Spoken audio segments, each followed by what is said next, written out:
Hey, this is Jorge Garcia, and you're listening to the official Lost Podcast, hosted by ABC.com.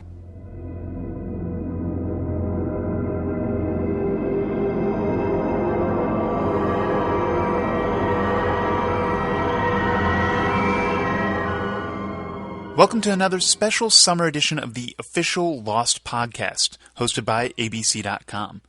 Just recently, we traveled down to San Diego for Comic-Con 2006, where we gathered lots of fan theories, cast interviews, and other video content that we'll be sharing with you in the upcoming weeks. Today, we're bringing you a highlight from the Q&A session at Comic-Con, where our panelists include executive producers Damon Lindelof, Carlton Cuse, and Bryan Burk, joined by cast members Jorge Garcia and Daniel Day Kim. But before we go to the panel, don't forget to check out ABC.com for additional content, including a compilation of fan theories gathered while down at Comic-Con, and some video highlights taken from the panel. And as promised, as we get closer to the Season 3 launch of Lost, we'll have a video podcast with Damon and Carlton answering your fan questions. Until then, enjoy.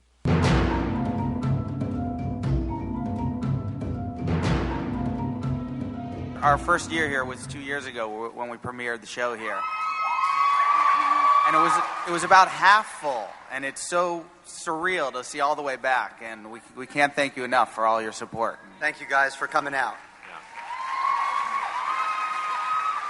You know, there are a lot of amazing theories about the plot lines and about the characters and a lot of stuff out there on the internet. I'm just curious, what's the strangest theory each one of you have heard, either about a plot line or your character on the internet?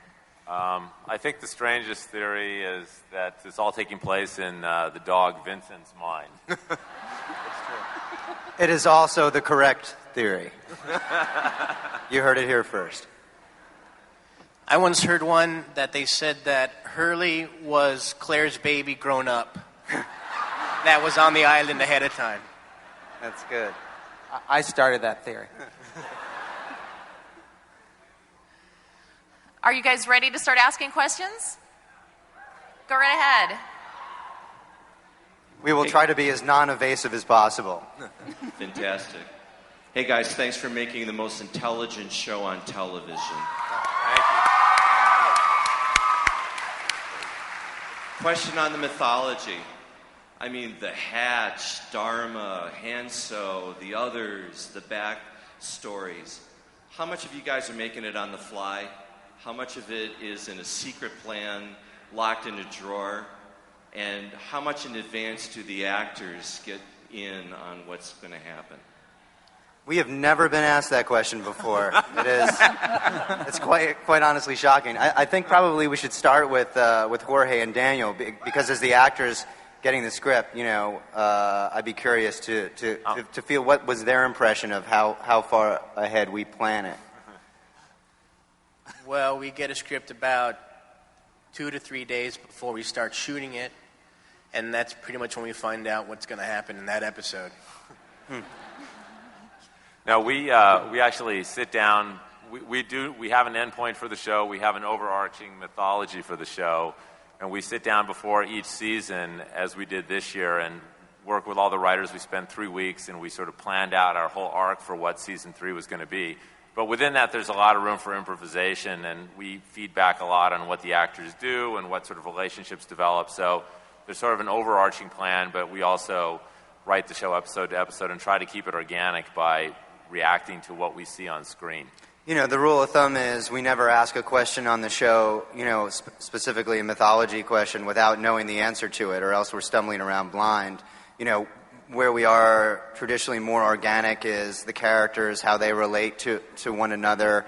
You know, sometimes we want to have characters be enemies. In the case of Season 1, Jin and Michael, Daniel and Harold's characters, were supposed to sort of be sworn enemies for the majority of the season, and we loved the chemistry between the actors, and we decided, hey, it makes much more sense for them to buddy up and be friends. So, you know, you take a guy who basically attacked another guy in the 4th episode of the year, and by the end they're on a raft together. So you have to kind of look at what's happening and write to that as well. But when it comes to the Dharma Initiative and the deeper, mythological foundation of the island, the others specifically, you kind of have to know what you're doing and right to that and hope that you don't fuck up. Hi, guys. Thank you so much. Jorge, I just first have to say, I love you. You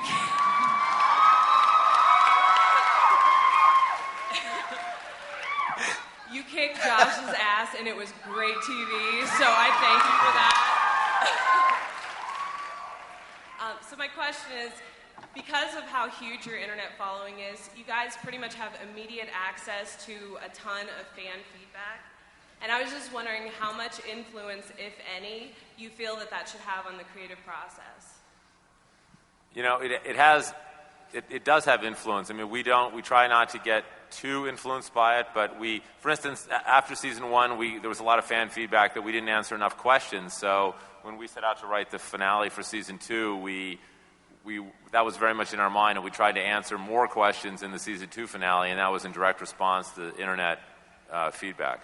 But now, you find yourself in a situation where at the end of season 2, the feedback has become, it was too mythologically dense, the show's getting maybe too complicated, and we have to sort of readjust again. So the fans always determine the barometer, it's the Goldilocks thing where the porridge is always either too hot or too cold, but it's never just right.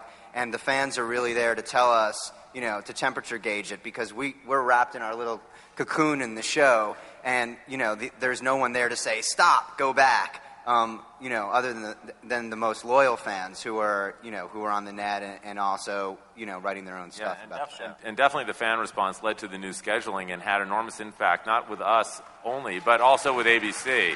So it was because of you guys and everybody basically complaining about the repeats on the show that ABC scheduled the show in this new 2-pod configuration, which we're incredibly excited about.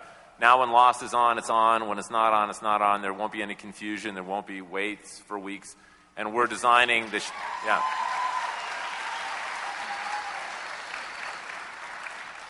And we're designing the show in 2 sort of distinct pods. The fall pod of 6 episodes will be like a little mini-series, and it's going to be great.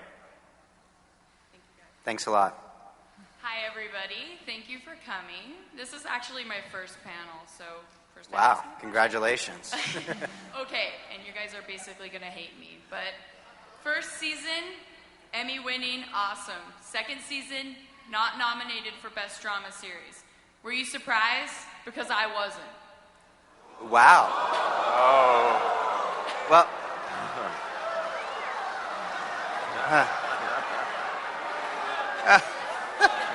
No, it's okay. It's okay.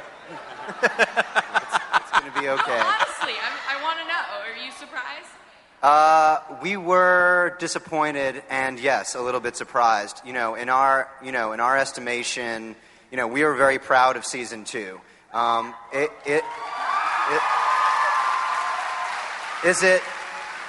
Was it a different show than it was in season 1? Absolutely. And season 3 is going to be much different than season 1 or 2. The show, that's a new pilot every year. And, although I'm very eager to hear why you weren't surprised, the idea of knowing that we were going into sort of more sci-fi territory, that the show was going to be darker, we were going into the hatch, introducing sort of the Dharma Initiative, Hansel Foundation of it all, etc. The reality is Emmy voters, is not necessarily a sci-fi crowd for us, and this is not just throwing shout-outs to shows we love. Why is Battlestar Galactica not in there either? That's surprising. Exactly.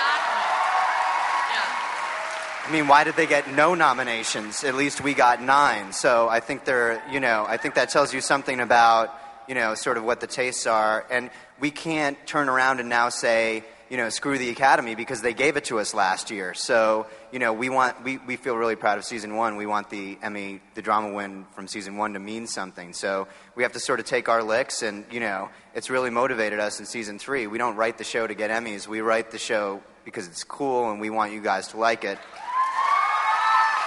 And that's pretty much it. Thank you. Oh, okay. If anyone wants to know why she wasn't surprised, she's sitting in the front row, third seat over to the left. Hey, you guys. For the record, I was shocked that you guys didn't get nominated. Thank you. I let out a scream. I was not good. Nearly woke up my neighbors at 5 in the morning. They were not happy. Anyways, the first season, you guys, it took place during 48 days. Second season was like 23. Do you guys have an idea of how long you want the entire series to, like, how many days it's supposed to take place in? Days? No, we've never actually counted days. I mean, I think that by the end of the show, hopefully we will have covered a lot of history, going back and forth. I mean, obviously we saw that statue. That statue is probably kind of at least old. 50 years old. At least. And probably a little older. Maybe a little older. So that, that was sort of dropped in there as a signpost that the history of the island may be a lot more extensive than we've dealt with on the show. So I think by the time the show is done, we'll have covered a lot of time. And in terms of how many days on the island specifically, I don't know, 117. Yeah, it's interesting that you should ask about time because you're making a basic assumption that that they've been there as long as they think they've been there. And oh no. I would say by the end of season 3 you might have a very different idea. Stop right there. No, well, Stop right there. No. Damon, the actors looked surprised they when came. you said that. They waited in line. Thank you very much. Sure. Thank you. Damon, the actors actually looked surprised when you said that. They're just acting, though. they know. Hi, I absolutely love this show. Just needed to get that out of the way. Anyways. Thank you.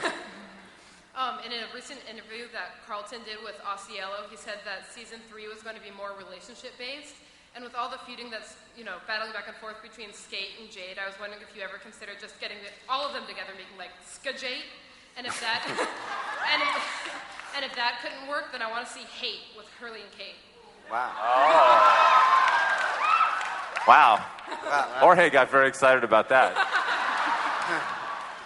And he's trying to play it off now. Would that be Curly? Would that be the Kate? No, I Curly? think she said it was Hate. Oh, I like it. But you never know. That might be a dangerous thing for Kate because the last girlfriend.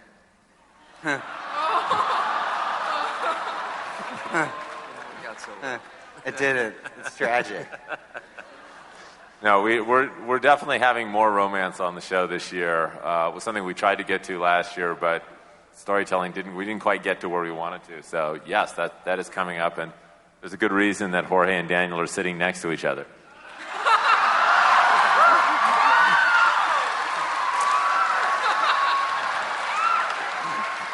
And I'm the one giving stuff away. Get that Jurley boat a-sailing.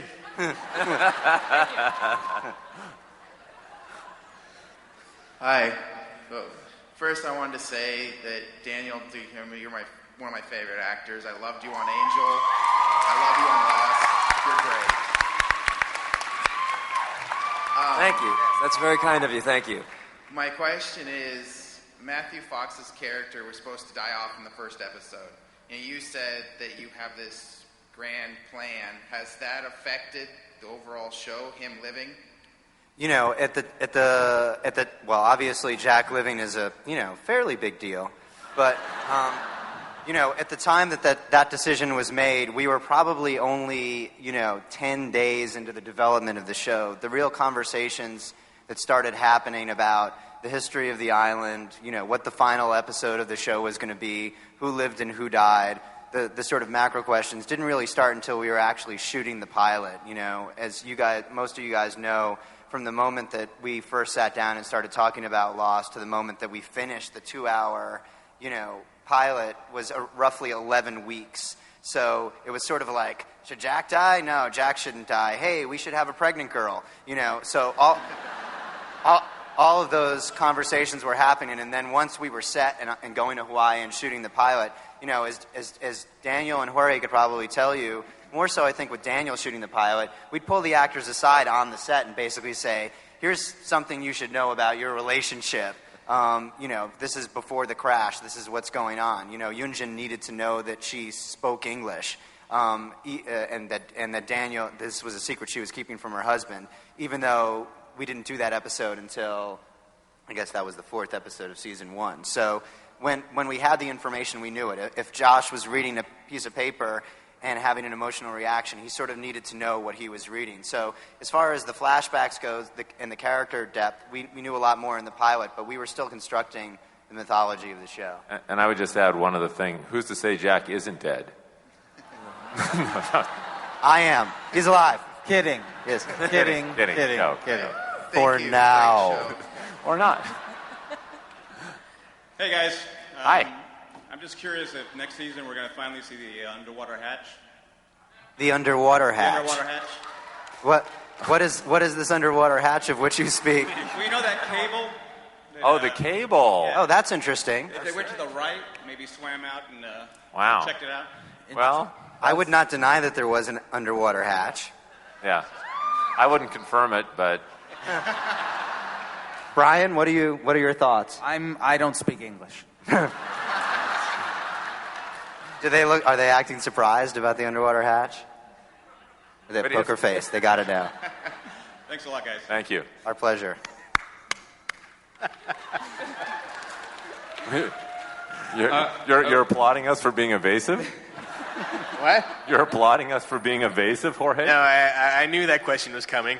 It always does. I have a question. There's a guy I know who thinks something. He's a liar.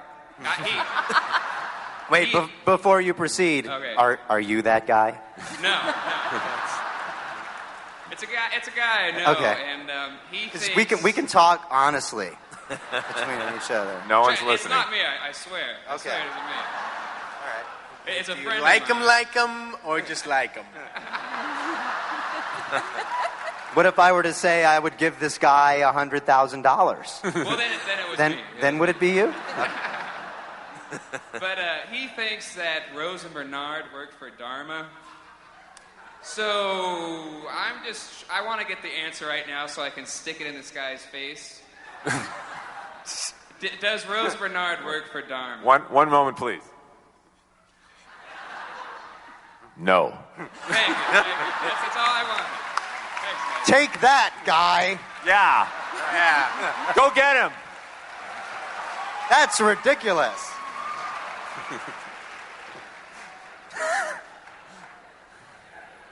Hello? Yeah. It's a very specific portion line.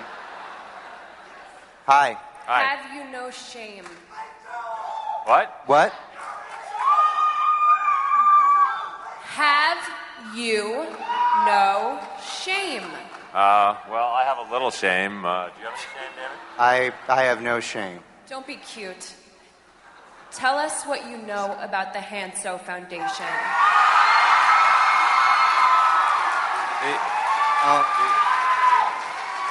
The Hanso Foundation is a philanthropic organization that we have co-opted for the purposes of Lost. We stuck it at the end of an orientation film because we thought it would be Those fun. films are real. We deserve the truth. No. They're not real. We came up with those films. We're writers. They're You're fiction. liars. You're promoting them as some sort of force for good, but they're not. Look, you know how Dan Brown uses Opus Dei and the Da Vinci Code? We've taken the Hanso Foundation. Stop. Since you claim not to know, why don't I fill you in? How about the name Jupe, a 105-year-old orangutan? How about a fire in Iceland? Do you know anything about... Stop that. Do you know anything about organ harvesting in Africa? How about the deaths of Hugh McIntyre and Darla Taft from the Global Welfare Consortium? There are other people waiting to ask questions. We have no connection I'm sure with the that Hanso they want me to ask Foundation. you questions.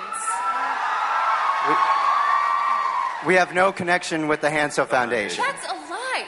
They run ads on your show. They're putting money in ABC's pockets to prove themselves as this great philanthropic organization. Well, I mean, Maybelline runs ads on our shows, and we're not part of an international makeup global consortium. Stop it. You're protecting them. You're protecting a very real, very dangerous organization. Look, it's not real. It's a television show. There is no Alvar Hanso. It is real. The Hanso Foundation is real. The Dharma Initiative is real. Thomas Werner Mittelwerk is real. And what he's doing in Sri Lanka right now, he's doing terrible things. That's real. Where is Alvar Hanso? He's an actor. He's in a window on our TV show. Alvar Hanso is real.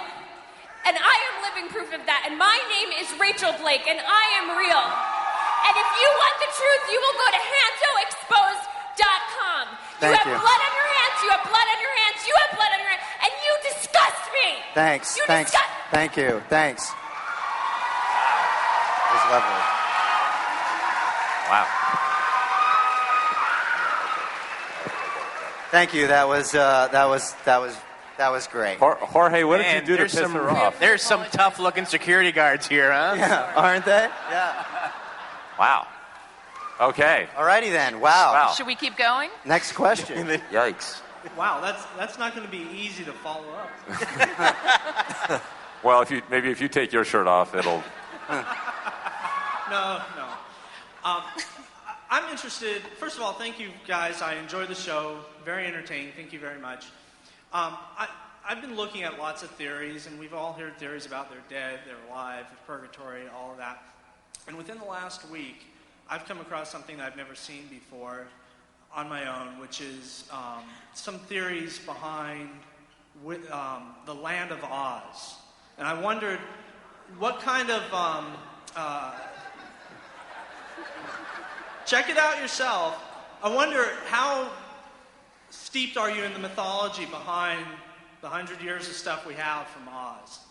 If you play Pink Floyd's Dark Side of the Moon, from the beginning of our pilot, from the very first appearance of the lost opening title, just as the O is approaching the screen, if you start it there, it'll completely sync up.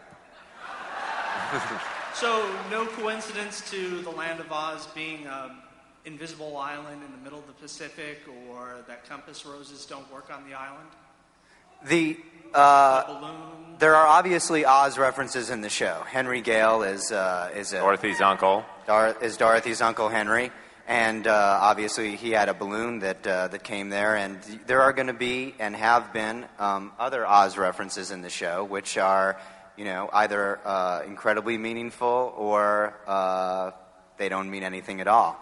As to sitting here and basically saying you've cracked it, not likely that we're going to. I don't think that's going to happen. But not looking for that. But. Yeah, but it's an interesting theory. Yes, it is indeed. So thank you guys. Well done. Thank you. Thanks for coming out. My question is, I know that the Lord of the Ring cast all got tattoos that were the same. Had the Lost cast thought about doing something in unison to, kind of cement the fact that you're like the greatest cast on right now? Well, we haven't agreed on the design yet. We've only agreed on placement.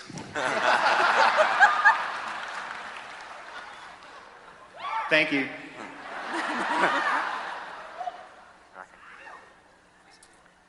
Hi. I was wondering what Sawyer nicknames we can expect in the future. I was hoping for maybe a Locke and Luther reference, perhaps. What was the second part? If Sawyer could call Locke Lex Luthor. Oh, yeah, that's actually sort of a good idea. We have 3 writers who just sit around all day and come up with Sawyer's insults and nicknames. That's their full-time job. There is an amazing feature on the, if I may give the DVD a shout-out for a moment, on the Lost Season 2 DVD, where we have edited together every single insult that Sawyer has ever thrown out. And you can... It's astonishing when you hear them all together. You can sort of sit at home and play with your friends and try to figure out who he's talking to. Thank you. Thank you. I'm a researcher that works in the spinal cord and paralyzation. I'm just wondering if you've already looked into the scientific explanations for curing paralysis, and if we're going to see the explanation for why John Locke is paralyzed, and coming up maybe how the island is going to solve that in a realistic, slightly logical fashion. Everything but the last part. We are definitely going to be back in the world of Jack's role as a spinal surgeon this year, as well as the mystery of Locke and why he's in the wheelchair is obviously a question that we have not yet answered, but we're not going to tell you exactly when. But yes, we are going to explain that eventually. You will know definitively, and and one of the things that we talked about down here the very first time we came was the sort of idea of the show dancing between the supernatural and actual science, and as far as the island's healing abilities, Locke's ability to walk, the fact that Rose was cured, and many other sort of island mysteries. It's going to get a little bit scientific this year, which is going to be, fairly cool. We want to be able to bounce between those two worlds of reality and fiction. So hopefully you will be satisfied. Well, thank you very much. Thank you. From the scientific community, I appreciate it. Thank you. And we thank the scientific community. It was a good question. I agree. I was wondering if you could tell us a little bit about the mobisodes, and in particular, will I need to get a new phone to see them? Technically, I don't know whether you're going to need a new phone to see them, but we are working. I don't think so. Yeah. I think the deal is with Verizon, and then they're partnering up with Sprint and other carriers. So hopefully, if you have a phone that has vid streaming capabilities, you'll be able to watch it. It's just a matter of you might have to wait a day or two behind the people who have the first deal. But we don't want it. We want all the fans of the show to be able to see it, and then a week after they're available on phones, you'll be able to watch them on the net. So free of charge. And they're our goal is to try to get them done so that they will fall in the period between our two pods of episodes. So there'll be at least some content coming out between the 6 episodes in the fall and the episodes that we run straight through in the spring. How many are you guys going to do? The plan right now is to do 13. And they're very short. They're just a couple minutes each. But I think when the fans see what it is, everybody keeps saying, "What are the mobisodes? How's it going to work?" You guys have just sort of seen a little taste of it here, but we think it's really, really cool, and we didn't want to do anything. It's been really hard to get them off the ground because we didn't want to do anything that was a waste of your time, even 2 minutes. If it's lame, who cares? So we feel like if you're going to take the time to download it and watch it, that it should give you something that the show is not giving you or enhances your involvement in the show. Is this on? Yeah, hurry up. Just read the code. Okay, the code is VIX7 ZXT97. Repeat, VIX7 ZXT97. Wait, hurry up. Go. Actually, in the case of different characters, Hurley, for example, didn't exist until JJ saw Jorge in an episode of Curb Your Enthusiasm. That show was on a Sunday night, and he came in the next morning and said, "Hey, did you watch Curb Your Enthusiasm last night?" And I said, "Yeah, it was really funny." He said, "That guy has to be on the show." So the part didn't even exist. This is sort of in the spirit of Jack dying. So Jorge, who could probably tell this story in much more humorous fashion, didn't even, when we asked him to come in and read, there was no character Hurley. Is that your recollection, sir? Right. I read Sawyer Sides when I went in. I didn't think I was up for Sawyer. It was just kind of like to give him a taste, and then I guess it was just kind of chatting it up. And then they wrote the part for me, and I think they got a lot. You got the part that didn't exist. Yeah, it was written for you. We tailor the, I think this is a very important fact about Lost that differs from most television shows. We tailor the characters to the actors who we cast, and so as we're looking to add new characters, as we did last year, this year, we have sort of a general notion of what the character is going to be. Then as we find the actor we like, we then start kind of filling in the specific details to really fit that person. I mean, Adewale was a great example. We knew we wanted to introduce an African character, and that our initial notion was that he was going to be a priest, but ultimately, after we sort of sat without a Wally and got a sense of him, it became more complex, and thus it evolved into a story in which his brother was a priest, and that he was ultimately masquerading as a priest, and the stick was his idea. And the other thing stick is also going to have its own flashbacks. As a young acorn, acorns don't turn into sticks, Damon. You're right. There's a constant dialogue happening between the actors and the producers and the writers, sometimes directly, sometimes indirectly, and very much the actor's experience playing the part often sort of echoes the character. So for this season, anybody who's reading anything about the show sort of probably aware of the fact that Terry O'Quinn was very frustrated, in terms of, here's a guy who season 1 is running around the jungle. He knows all the answers. He's on an axis of destiny. He finally feels like the island has provided him the answer, and the answer is that he has to sit at a computer every 108 minutes and push a button. And this frustrates him. Over the course of the season, both Locke and Terry get frustrated, and he would, say to us, I want a knife in my hand and kill things again. So we said, oh, you'll get your knife back, John Locke. Or you will. Season 3 we think is going to be really exciting, but, sometimes, as writers we have to frustrate the actors in order to tell the larger story. So just as a final thing, for instance, we realized that Daniel speaks English. Which is... Don't tell anybody. It's crazy. So maybe you'll be seeing some more of that. Yeah, and once they realized that I was Korean, they started writing more Korean for me. So if I were Caucasian, I think Jin would probably be Swedish. Yeah, that's right. Originally, Jin's character was not Korean. He was Swedish. It was very weird because he was from Korea and married to a Korean woman. And yet he thought he was Swedish. Korean, but... It's like when you guys found out that I was crazy, and then you started writing all that stuff. Right. That too. Yeah. We weren't going to talk about that, Jorge. Exactly. Man, you took your pills back there, didn't you? Yeah, exactly. Before this, you only have to last for 6 more minutes. We thought your lawyer said it was inappropriate when we talked about that. I guess the gloves are off. Hi, my name is Stuart, and I'm a Lostaholic. Everybody, hi, Stuart. Sorry, I'm really nervous just even talking to you guys, but Jorge, I love you so much, man. You have, I can't put it into words. Thank you. The wristband's a great touch too. Oh, I'm actually cosplaying as you later at the masquerade ball. That's why.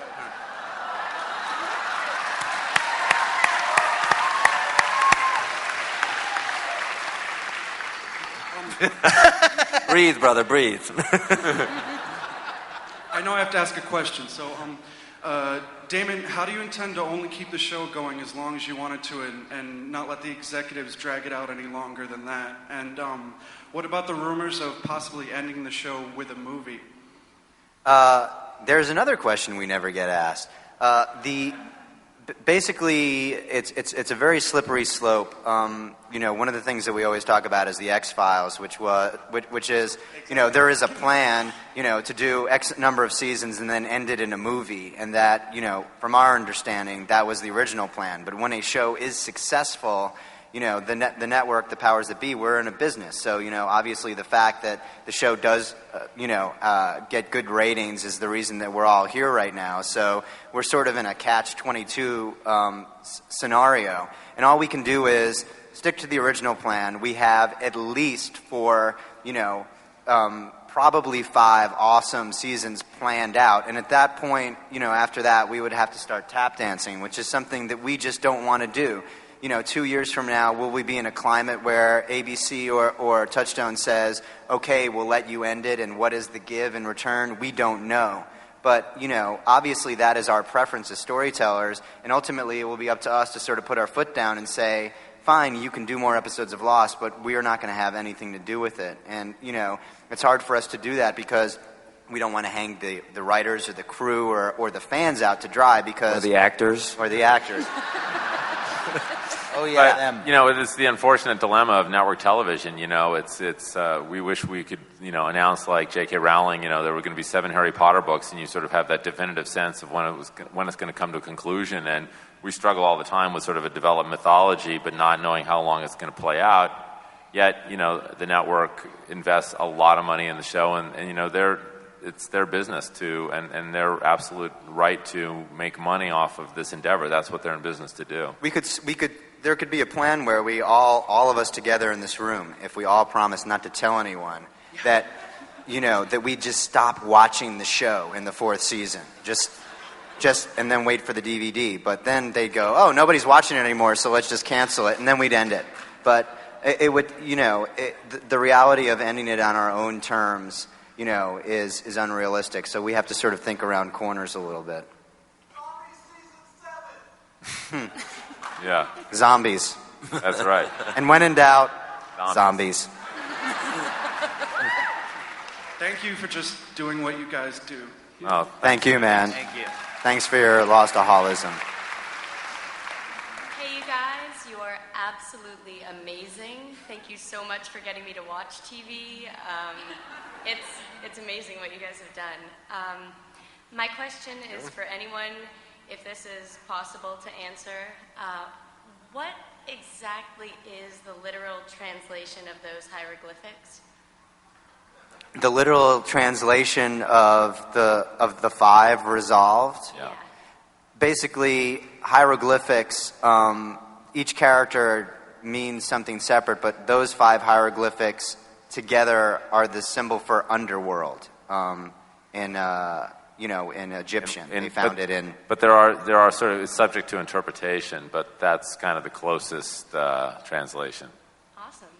And second of all, could we get a Hurley hug by any chance? Wow. Not from Jorge. Bryan will give you a Hurley hug. Even after you heard about the crazy thing? Even more? Okay. Thanks, guys. Bye. Thank you, guys. You come on. No, come up here. Come up We're here. kidding. Come on. Right over here. We'll sell out, That's Jorge. great. Really? This is Carlton pimping me out. Yeah. Okay. All right, here we go.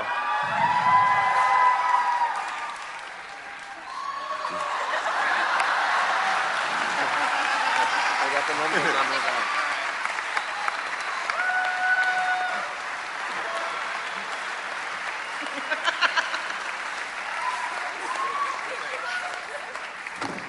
You're so sweet. All right, they asked first, so that's it. Okay, first off, a Yeah. big shout out from the fuselage. Okay, go. Shouting out back. Shout back. Okay, and a news flash for Daniel. I don't know if you've heard, but the U2 concert in Honolulu has been rescheduled to December 9th, and Pearl Jam is opening. Wow. Now that's a show. I'll see you all there. Okay, my question. Hi, Bryan. Because I want you to answer it. What kind of additional casting, and are we going to have any more sequences off the island since we finally, at least think we made it off the island at the end of the season? Well, unless it's snowing on the island, we definitely made it off the island for the first time. There's going to be new regulars on the show this year. We're still in the middle of casting some of them, so it's all unofficial right now. But our castmates will definitely see new people. We have said, and if you guys haven't heard, Desmond will be back on the show this year. And the only acting Emmy nomination.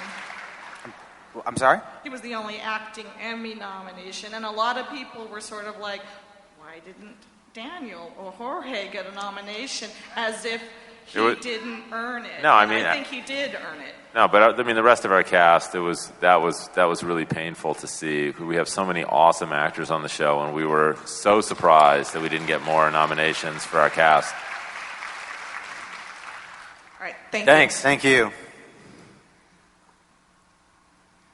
All right, this is a yes or no question. No. Yes. Is the monster a cloud of nanobots?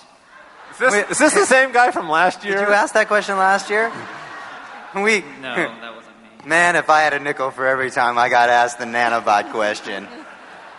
No, it is not a cloud of nanobots. I'm sorry. But at least we were honest. See you next year. You look so disappointed. He waited on mine 40 minutes for that. When is Son gonna have Michael's baby? Wow. How did you know? Wow. No, you didn't. Wow. I'm Daniel? personally offended by that. Going back to the earlier question about how each season takes approximately 30 days of real time, I'd say somewhere in the range of season 13. Yeah. Season 14. I don't know. By the way, I like your R.I.P. Ana Lucia shirt there. That's cool. Wow. Let's just say there will be zombies in the delivery room. Yeah. Thank you. Thank you. Hello? Hi. Hi. I just wanted to ask, when the heck is Kate going to get with somebody? Very soon. Very soon. We promise. You promise? We promise. We Cross swear our to God. hearts. It depends on what you mean by get with. Yeah. Really. But I think you know what she means by get with, Damon. Don't be playing coy. Don't be trying to get her to say things in front of like 5,000 people that she doesn't want to say. It's a family audience, but yes, she is within the first 6 episodes. There is going to be. Kate will be officially making her selection. Well. Also, are we going to see any of Ana Lucia and Libby in any of the flashbacks in 3rd season? I think that characters on our show, like Christian Shepherd, Jack's father, if you're dead, that doesn't mean you don't get a lot of story time. So let's just say that there are still things to be told, particularly about Libby, that we hope to get to. We really loved working with Cynthia Watros and Michelle Rodriguez, and sometimes the story demands casualties. In the case of Michelle, we had, despite great cynicism among some people, we really had planned that out as a 1-season arc. With Cynthia, as much as we valued her as an actor, when we sort of came to that point, we thought it would just be more intriguing to have Libby die before she could sort of reveal all the answers to these questions. But obviously, we've left the audience dangling. We know she was in a mental institution, and we know that she gave Desmond the boat.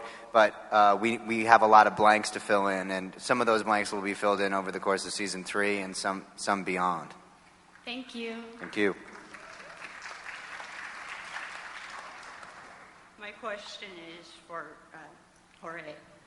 Is Hurley going to get any better luck? How is that question for me? You can't get worse luck. Yeah. There's like 3 people at this table that know what's happening in season 3, and 2 of them are not us. Yeah. Would you like more luck? Like better luck? Better luck? Yeah. But, better luck isn't really that dramatic. We can make that happen for you. How much luck would you like? Oh, look, a clover. I like that. Hurley finds a clover. Nice. It's good. Done. Thank you. Done. Hi. Hi. First, I really love the podcast that you're doing, Damon and Carlton. Thank you. And I was wondering, when you do commentaries for DVD and that kind of thing, are you going to do the podcasts on them, or are you going to do new commentaries, or? For the season 2 DVDs, we recorded separate commentaries. We all collectively did one for the first episode of the show from season 2, and there are a number of commentaries. We did one for 23rd Psalm, and the writers and directors are talent. Did you do a commentary? I did one year? for Dave. Yeah. I did one. Yunjin and I did one as well. We try to have commentary tracks on, at least a third of the episodes. So they're a little more on point because we're actually watching the show, and so we're not digressing about Damon not wearing any pants or anything. Is Damon wearing pants Which now? I'm not.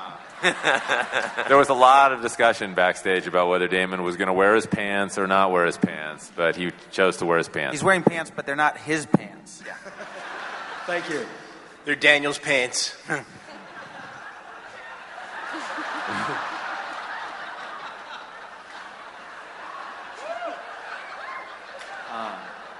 so many questions, and I can only choose one. Don't choose that one. Yeah, the next one. Okay, I guess I won't find out her MySpace Earl. But I heard JJ is going to have a little more involvement in season 3. If you could let me know, or the rest of our JJ fans, let us know how that involvement is. JJ is going to co-write the premiere episode, and he's hopefully going to direct the 7th episode, which will be the first episode of the second pod of shows. All right, cool. Thank you. Conspiracy Spies Unite. Thank you. Hi, first off, Daniel and Jorge, my favorite characters of all on the show, so really good job. And the production staff, you're the only reason why I even turn on the TV just to watch Lost. Oh, thanks, man. Thank you so much. You're welcome. But my question is, because we didn't get to see a flashback for Libby, is she going to be like almost most of the characters' flashbacks that they're going to have? Well, I mean, that would be how we would be able to tell her story. Sort of as the example is Christian Shepherd, who, was dead at the beginning of the show.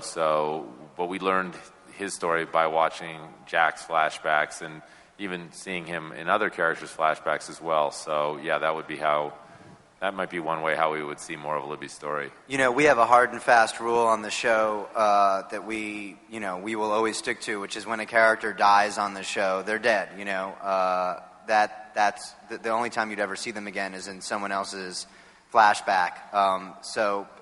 We do that because we want the stakes on the island to be real. And there are characters, who have died, who have appeared in other people's memories. And I think if we were to tell you that you'd see Libby again, the sort of intriguing question would be, well, who did she cross paths with that we already know? And that's probably how you would be seeing her again.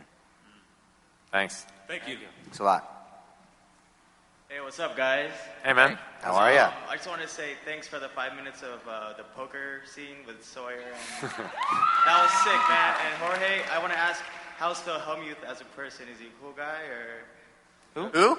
Phil Hellmuth. When he taught you in the Really poker cool scene. guy. Really? Yeah. Okay. Now for the big guys right there on the right side, I was just wondering, what is there anything that goes along with like the rich, powerful fathers, like Son's dad, Jack's dad, Locke's dad, Libby's husband? Like, are they all like? Do they have to do anything with like the Dharma Initiative or? I think that father issues are very much a part of the show thematically. I mean, that is something which we deal with extensively. And if you look at the characters on the show, a lot of the characters have daddy issues, and that's that is sort of a thematic thread and something which is very much a part of how we come up with stories and how we break stories. But there are obviously one of the things that we love writing, and we feel like the fans who watch the show very closely love watching, is realizing at what level do certain characters connect to each other, and there are connections between Mr. Paik and various other parties that are sort of being alluded to, not on the internet, but maybe gradually as we begin moving on the show. So you're asking the right question, but we're certainly not going to confirm or deny it here. Thought I'd ask. Thanks, man. Guys. Thanks. We have time for one more question. Ooh. No pressure though. All right, everyone was telling me to ask this. Is there anything we can look forward to in season 3? Any general information you can give us? Oh, that's a good. Season 3 is. What's that? Any? Oh, okay. That's season 4. Season 3. That is all of season 5. This is all gold. I might not be naked. All we might can say is swim we're in my definitely blue listening jeans. to your suggestions. We're really excited about season 3, and one of the things, it's going to be vastly different feeling than the 2 seasons that preceded it, but at the same time, we're sort of re-embracing the roots that we love about the show. We feel that there's going to be a lot more adventure elements in season 3. Obviously, it's incredibly exciting to us that Kate and Jack and Sawyer have all been captured by these other people. So finally, we have an opportunity to learn more about these other people, who they are, where they came from, why they captured Kate, Jack, and Sawyer. But more importantly, this idea of telling an adventure story, a captivity story, and that's really going to be a big piece of at least the first 6 episodes, the sort of miniseries event. And then something is going to happen about midway through the year that will effectively, hopefully, fry everybody's brains. If it doesn't, we'll once again get cries of jumping the shark. But as we always say, once we stop trying to jump the shark, the show is going to become incredibly boring. And this element has always been part of the sort of DNA of the show. So we've got a lot of factors coming back: Desmond and Locke and Echo. What happened to them down there? And how did they survive, if they survived? And we're going to have a lot of, and truly we are going to have more emphasis on the character relationships and romance on the show this year. We're going to be introducing new characters on the show and the mystery of who they are and where they came from and what their flashback stories will be a part of the show. And obviously at the end of last season, we did something which we hadn't done for the first 49 hours of the show. We took you to the outside world, and that was very significant in sort of laying the seeds for a whole new element that is going to come into the show. And obviously, the Penny and Desmond's relationship and the, kind of that scene sort of teed up something which will become more significant in the show this year as well. And so we're actually really excited. We have a really cool game plan, and we sort of see each of the seasons of the show as like a book. I mean, like in the Harry Potter series, and each one has its own character and its own story. And this season will be in a lot of ways about our characters' interactions with the others, and we will get to know a lot about their society. But as Damon said, with a real sort of action adventure orientation. And naked Hurley and Jen. All that. Alrighty. Well, do we have one more, or what? Do we have time? One more. All right, the final question. What's up? I'm Joanna, and I am a Lost-aholic. Hi, Diane. I have not missed an episode of you guys. I love you all. You're like Daniel and Jorge. You guys rock on so many levels. Give it up. Thank you. What I want to know is like about Alex, Russo's daughter, and I want to know are you bringing her back next year? Are you going to develop more of her character? Because it showed that she helped Claire escape, and I want to know is she good, bad? She's really confused because Well, I mean, she is part of the Others community, and we're going to spend a lot of time exploring that community. So I would want to see Alex if I were watching the show. If I was a fan of the show, I would be very mad if you didn't see Alex. What's the name of the first episode? The first episode is called A Tale of Two Cities. Really? Yes. Oh. All right. Well, thank you guys so much. This is awesome. Thank you. Thank you, guys. Thank you very, very much. Give it up. Thank you so much. Thanks. That concludes this edition of the official Lost podcast. Join us again in a few weeks for a special video interview with Jorge Garcia and Daniel Day-Kim at the unveiling of Todd McFarlane's latest toy, modeled after none other than Jorge himself. And as always, don't forget you can find lots of Lost extras at lost.abc.com.